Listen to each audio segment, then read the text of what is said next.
just a quick comment lamang po dun sa naging pahayag ni Vice President Sara Duterte sa The Hague.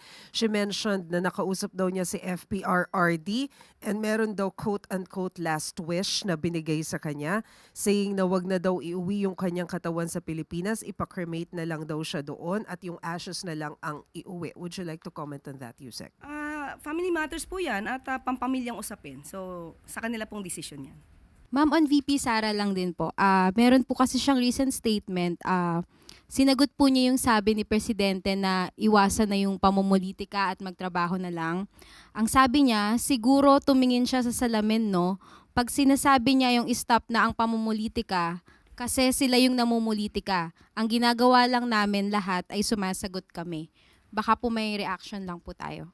Tama naman po na ang bawat tao, lalong-lalo na po ang public servant, ay dapat nananalamin at ina-assess niya yung sarili niya kung siya ba'y nagtatrabaho, namumulitika o nagbabakasyon lang.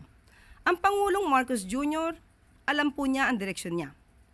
Alam po niya ang dapat na gawing trabaho at yan po ang pinag-uutos sa lahat ng public servants, lalong-lalo na po sa ilalim ng Executive Department. Ang utos sa amin ay magtrabaho. Iwasan ang pamumulitika. Nakita niyo naman po siguro, kanina lamang po ay pinasinayaan niya ang pagbibigay ng 387 na ambulances para sa mga LGUs natin. Nakita niyo na rin po kung paano siya tumulong na mapaunlad pa ang sektor ng agrikultura. Pati na po ang mga mangingisda ay nakikinabang sa binibigay po na tulong at ayuda ng pamahalaan ni Pangulong Marcos Jr. Hindi po nag-aaksaya ng panahon ng ating Pangulo para tumulong sa taong bayan. Trabaho lamang po talaga ang nasa isip ng ating Pangulo. Sa ngayon po ba ay nasaan si VP Sara or si Pangulong, si Vice Presidente nung yan ay sinabi niya?